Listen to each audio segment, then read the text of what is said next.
आज का हमारा टॉपिक है हेरिडिटी एंड हेरिडिटरी चेंजेस। इस टॉपिक को हम किस तरीके से याद रखेंगे वो हम इस माइंड मैप से देखने वाले हैं। तो सबसे पहले है फंडामेंटल्स ऑफ हेरिडिटी, दूसरा है हिस्ट्री ऑफ हेरिडिटी एंड तीसरा है इम्पोर्टेंस ऑफ हेरिडिटी। ये तीनों पॉइंट्स इस टॉपिक के बेस है। तो सबसे पहले देखते हैं फंडामेंटल्स ऑफ हेरिडिटी क्या होती है। इसमें तीन पार्ट होते हैं, एक है डेफिनेशन, दूसरा बायोलॉजिकल कैरेक्टर और तीसरा जीन्स। तो डेफिनेशन क्या होगी हेरिडिटी की? Transfer of biological character from one generation to another generation through a genes. यहाँ पे क्या हो रहा है, एक जनरेशन से दूसरे जनरेशन में बायोलॉजिकल कैरेक्टर का ट्रांसफर हो रहा है। किसके साथ? जीन्स के साथ, है ना। एकदम easy definition, transfer of biological character from one generation to another generation through a genes. अब ये बायोलॉजिकल कैरेक्टर क्या है? तो आई कलर है, हेयर टाइप है, फ्लावर कलर है, लीफ शेप है। इसका क्या मतलब है? अगर आपके मम्मी के आईज ब्राउन हैं तो आपके भी ब्राउन ही होंगे। अगर आपके पापा के हेयर कर्ली है तो आपके भी कर्ली होंगे, है ना। वैसे ही प्लांट में होता है। प्लांट में अगर रेड कलर के फ्लावर आ रहे हैं एक प्लांट को, तो उस पूरे प्लांट को रेड कलर के फ्लावर आएंगे। उसी तरह अगर प्लांट को ग्रीन राउंडेड शेप में लीफ आ रहे हैं तो वो पूरे प्लांट को उसी टाइप के लीफ आएंगे। तो इसको हम क्या कहेंगे? इसको हम बायोलॉजिकल कैरेक्टर कहेंगे। ओके, क्या क्या है बायोलॉजिकल कैरेक्टर?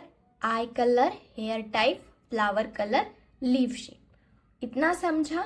अब हम देखते हैं जीन्स क्या है। तो जीन्स ये डीएनए का स्मॉल सेक्शन है। आपको डीएनए पता है क्या है? तो उसका एक छोटा सा पार्ट मतलब क्या है? जीन्स है। ये क्या कहता है? इंस्ट्रक्ट मैनुअल फॉर प्रोटीन, मतलब प्रोटीन को कोड करने का काम, इंस्ट्रक्शन देने का काम क्या करता है? जीन्स करता है। अब ये फिजिकल ट्रेट्स भी क्या करता है? डिफाइन कर, मतलब फिजिकल कैरेक्टर्स क्या क्या होंगे वो भी क्या करता है? डिफाइन करता है। इतना समझा आपको क्या है? आगे देखते हैं।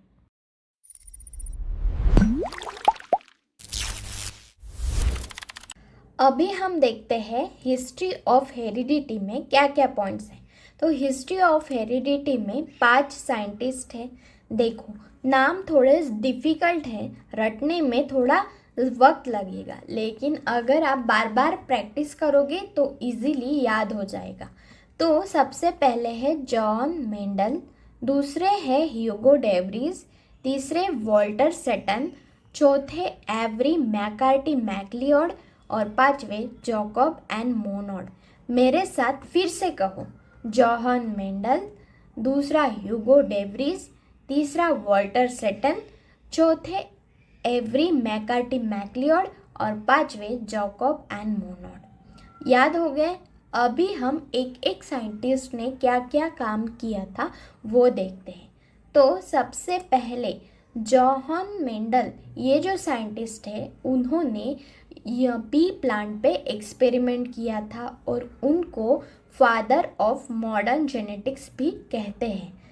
क्या याद रखोगे? जॉन मेंडल 1886 में पी प्लांट पे एक्सपेरिमेंट किया था। पी प्लांट मतलब वाटानेका प्लांट जो होता है उसके ऊपर, और उनको फादर ऑफ मॉडर्न जेनेटिक्स भी कहते हैं। दूसरे साइंटिस्ट है ह्यूगो डेवरीज। 1901 में उन्होंने म्यूटेशन थ्योरी बताई थी और हेरिडिटरी चेंजेस कैसे होते हैं वो उन्होंने बताया था।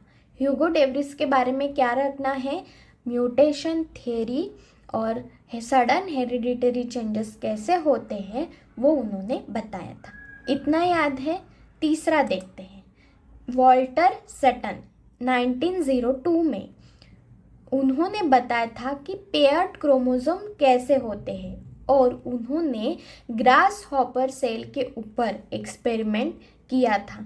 ये की पॉइंट अगर याद रखोगे तो fill in the blanks, match the pair, इनमें आप कंफ्यूजन नहीं होंगे। ओके, अब हम देखते हैं एवरी मैकार्टी मैक्ल्यूड। इन साइंटिस्ट ने किसके ऊपर एक्सपेरिमेंट किया था? इन्होंने डीएनए के ऊपर एक्सपेरिमेंट किया था। उन्होंने क्या बताया था कि डीएनए ही जेनेटिक मटेरियल होता है। उन्होंने ये 3 साइंटिस्ट ने बताया था। कौन कौन थे? एवरी, मैकार्टी एंड मैक्ल्यूड इन 1944 में। ओके, अब देखते हैं कि जैकब एंड मोनोड साइंटिस्ट ने क्या किया था। उन्होंने डीएनए को यूज़ करके प्रोटीन सिंथेसिस की प्रोसेस बताई थी और जेनेटिक कोड क्या है वो भी बताया था। अब इतना समझा आपको क्या क्या है। अभी हम तीसरा पॉइंट देखते हैं कि इम्पोर्टेंस ऑफ हेरिडिटी क्या है, मतलब ये हेरिडिटरी चैप्टर हमें क्यों पढ़ना है। तो सबसे पहले इसमें 3 पॉइंट आते हैं: medical application, production and scientific field. तो मेडिकल एप्लीकेशन में हम 3 पॉइंट्स देखेंगे। एक, डायग्नोसिस ऑफ हेरिडिटरी डिसीज, दूसरा ट्रीटमेंट ऑफ जेनेटिक डिसऑर्डर और तीसरा प्रिवेंशन ऑफ जेनेटिक डिसऑर्डर। मतलब ये हेरिडिटी किस काम में आती है? मतलब अगर कोई हेरिडिटरी डिसीज़ है उसको डायग्नोज करने के लिए, या फिर कोई जेनेटिक डिसऑर्डर है तो उसके ऊपर ट्रीटमेंट करने के लिए, या फिर कोई जेनेटिक डिसऑर्डर है तो उसको प्रिवेंट करने के लिए ये हेरिडिटी क्या है, काम में आती है। दूसरा है प्रोडक्शन। अब हम हेरिडिटी को देख के हाइब्रिड प्लांट्स भी पैदा कर सकते हैं और हाइब्रिड एनिमल भी प्रोड्यूस कर सकते हैं। तीसरा है साइंटिफिक फील्ड। इसमें हम जेनेटिक इंजीनियरिंग में हेरिडिटी काम आती है और माइक्रोबियल इंडस्ट्री में भी ये हेरिडिटी बहुत ज़्यादा काम आती है। तो इतना समझा आपको। अगर आपको कोई भी टॉपिक डिफ़िकल्ट लग रहा है तो प्लीज़ हमें कमेंट में बताइए ताकि मैं उसके ऊपर वीडियो बना सकूं। और अगर वीडियो पसंद आए तो लाइक, शेयर, सब्सक्राइब ज़रूर करें।